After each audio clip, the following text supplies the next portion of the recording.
What is going on, you guys? Alex Chasen back here with a brand new video. Hopefully having a great day, afternoon, or night, wherever you guys are in this world. And the 2023 NBA Summer League is basically over. It has flown by. We have seen rising stars, supposedly, we think rising stars, play their very first games in the NBA. What have we learned as fans and as media? Well, let's talk about it in today's video because there's a lot to unpack. I want to start off with injuries. Both Amen Thompson and Scoot Henderson in their Summer League debut, their NBA debut, going head-to-head, the Houston Rockets versus the Portland Trailblazers, they both got injured. Scoot sustained a shoulder strain, and later they said, no, he's done for Summer League. We are not chancing this. You are sitting out. So he played part of his first Summer League game, and we haven't seen him since. Same thing with Amen Thompson. He sustained a grade 2 ankle sprain, and we haven't seen Amen since. They have both been sidelined the entire Summer League. Now, for Amen's case, 2 or 3 week recovery. He was in a boot, wasn't looking great.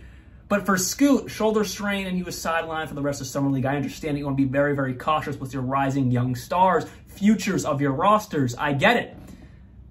But injuries were prevailing from the jump of Summer League, especially with these 2 top guys. But the question is, next year, are we going to be seeing top 5, 10 picks playing in Summer League? I sure hope so, and I think they will.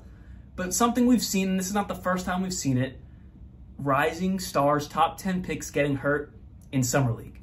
Luckily, there's been no major injuries for these guys in recent history. But still, you do not want that happening to your, you're looking at this guy as the future of your team, especially for Scoot's case. With Amen's case, he's kind of just plugging into a roster there in Houston where he can just kind of build around with Jalen Green, the rest of that young core. But for Scoot, right now, with Dame on the trade block, well, not on the trade block, he wants out of Portland, obviously, Scoot is the future. So with those types of guys where you're putting all your eggs in that guy, are they going to be sitting them out of Summer League in the future? Just something to think about, just a question I have. I don't think so, because you want these guys to get playing experience. What, are you going to sit them out, the first game of the NBA season in October? No. So realistically, I don't think they will, but something that may become a conversation because you don't want your star, your future star, getting injured. I obviously can't talk about all the talent and all the future stars that were put on display in Summer League, but I do want to talk about a few guys in particular, and of course, Victor Wembanyama. In his first game ever on an NBA court, ever around other NBA talent, it did not look so hot. He only had 9 points, 8 rebounds, 5 blocks, which was amazing. I'll touch on that in a second. 3 assists, 2 for 13 from the field, and 1 for 6 from 3. 2 for 13 from the field, and 1 for 6 from 3. Me personally, I don't care. There were so many people just trying to get, trending on Twitter, trending on Instagram, trending on YouTube, just saying this guy's a bust. This guy's not going to make it. I told you he's a bust. What were we doing hyping him up to LeBron and Jordan? Which I agree on that part. We should not have hyped him up to LeBron and Jordan. I don't agree with that. That's just too much pressure on someone who we truthfully don't know what they're going to be. That pressure is insane. But the other 99% of tweets saying this guy's a bust, this guy's not going to make it, this guy's a loser, I told you, he's too skinny, his frame sucks, he can't shoot, he can't do anything. When he comes over to the NBA, he's going to get pushed around. It makes no sense. Zero logical sense whatsoever. It was his first time ever on an NBA court. You know how much different it is playing from Europe to the NBA? Light years different. Because not only are you playing the guys that are all on the same level, granted it's Summer League, but this is still NBA talent, right? You are playing guys all on the same level. In Europe, he was the best guy by far.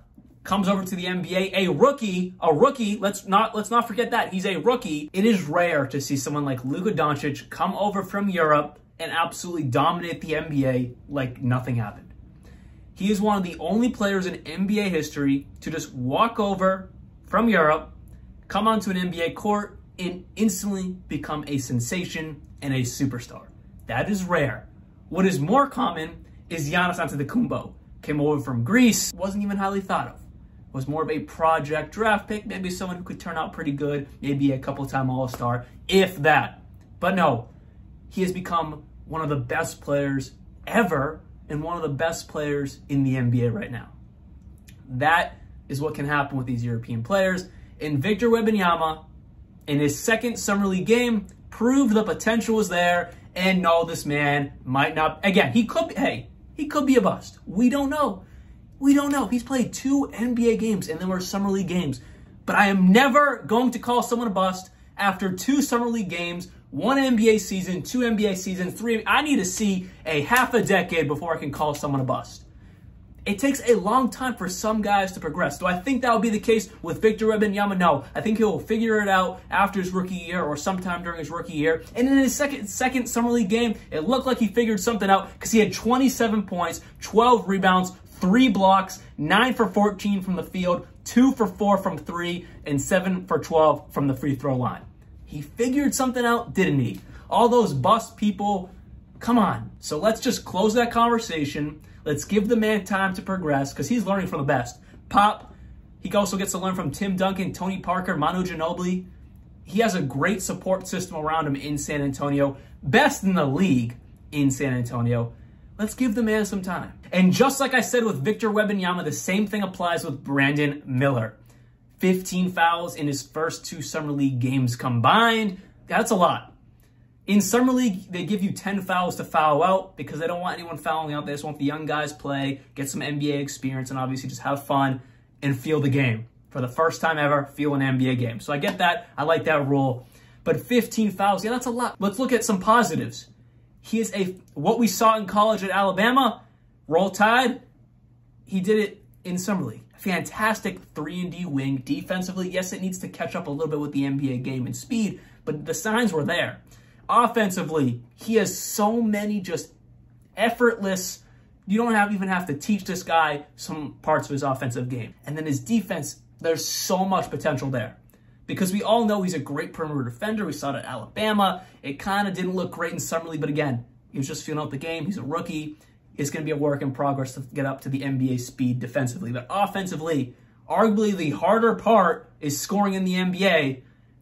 Look, the raw ability and talent is there. He's just got to be more efficient, which again, Summer League, rookie, it'll come in time. But the offensive ability is there. But man, he looked good. If you get away from the inefficiency issues, the foul problems, the raw talent is through the roof for Brandon Miller and was put on full display. Jumping over to Scoot Henderson, again, we got a very, very, very small sample size, but in the sample size we got in the partial game he played before we got injured, 15 points with 6 assists and 5 rebounds. Just like I won't judge someone on bad performances as a rookie in Summer League, I will do the exact same on great performances in Summer League. You got to take it with a grain of salt, and we got to really see what happens when they play real NBA games in October, so on and so forth. But what I did see from Scoot is G League is no joke. NBA G League Ignite makes those guys ready. He did not look confused whatsoever. He did not look like he was even really challenged. It was all there for Scoot Henderson. Again, extremely small sample size. Got to take it with a grain of salt. But I do believe G League Ignite gets these guys prepared in a way that maybe college and maybe some other avenues don't do. Because when you're in the G League, you're playing NBA level talent. And he was there for 2 years from his senior year in high school to what would have been his freshman year of college.